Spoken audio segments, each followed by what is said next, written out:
اعوذ باللہ من الشیطان الرجیم بسم اللہ الرحمن الرحیم اللہم صلی علی سیدنا و سندنا وکیلنا شافینا محمد صلی اللہ علیہ وآلہ وسلم وعلی آل سیدنا محمد صلی اللہ علیہ وآلہ وسلم بعدد کل ذرات مئات الف مرات۔ یہ میرے سب دیکھنے والے دوستاں بھراواں نوں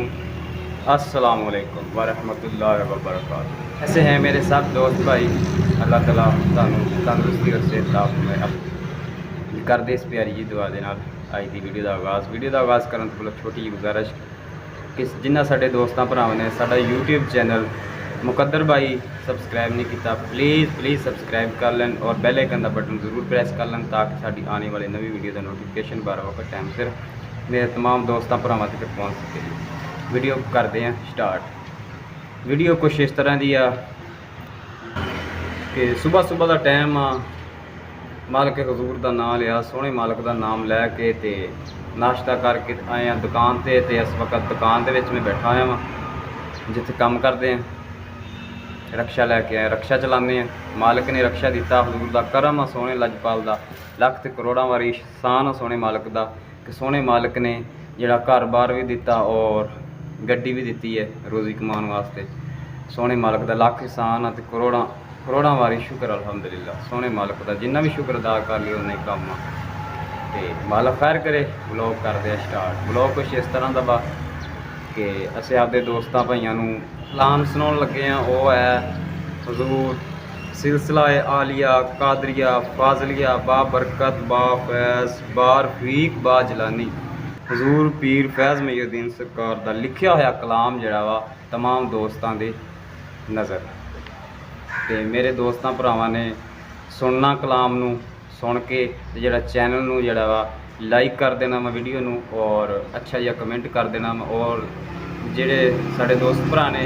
ساڈا یوٹیوب چینل جڑا سبسکرائب نہیں کیتا تو پلیز سبسکرائب کر لین اور حضور دا ہی عشق پیار جڑا بیان کرتے ہیں اسے دوستاں بھراواں دے وچ تے سانوں آپ دے دوستاں بھراواں دی سپورٹ چاہیے ہے، ساڈے چینل دی سپورٹ کرن۔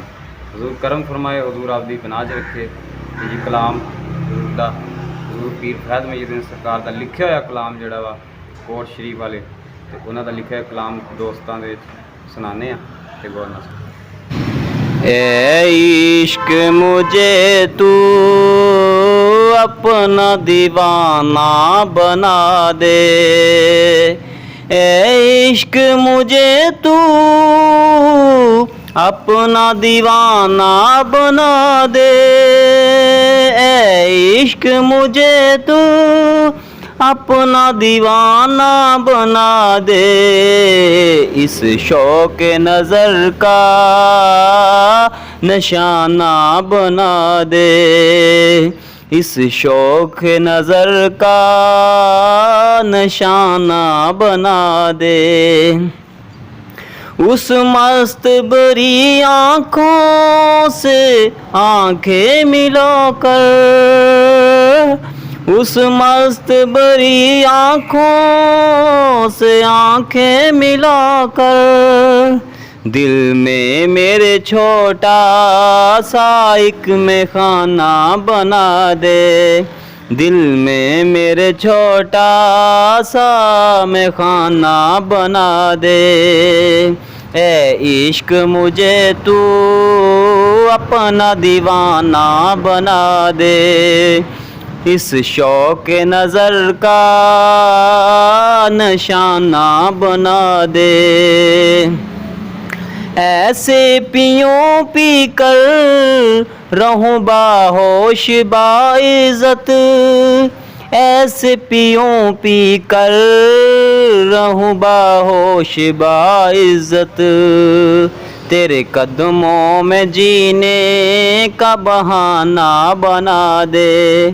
تیرے قدموں میں جینے کا بہانہ بنا دے، اے عشق مجھے تو اپنا دیوانہ بنا دے، اے عشق مجھے تو اپنا دیوانہ بنا دے، اس شوق نظر کا نشانہ بنا دے، تیرے قدموں میں جینے کا، تیرے قدموں میں جینے کا بہانہ بنا دے، اے عشق مجھے تو اپنا دیوانہ بنا دے۔ فیض تیری مست نگاہوں میں رہے ڈوبا، فیض تیری مست نگاہوں میں رہے ڈوبا، اس کے لیے نظر عنایت سے پیمانہ بنا دے، اس کے لیے نظر عنایت سے پیمانہ بنا دے۔ فیض تیری مست نگاہوں میں رہے ڈوبا، فیض تیری مست نگاہوں میں رہے ڈوبا، اس کے لیے نظر عنایت سے پیمانہ بنا دے، اے عشق مجھے تو اپنا دیوانہ بنا دے، اس شوق نظر کا نشانہ بنا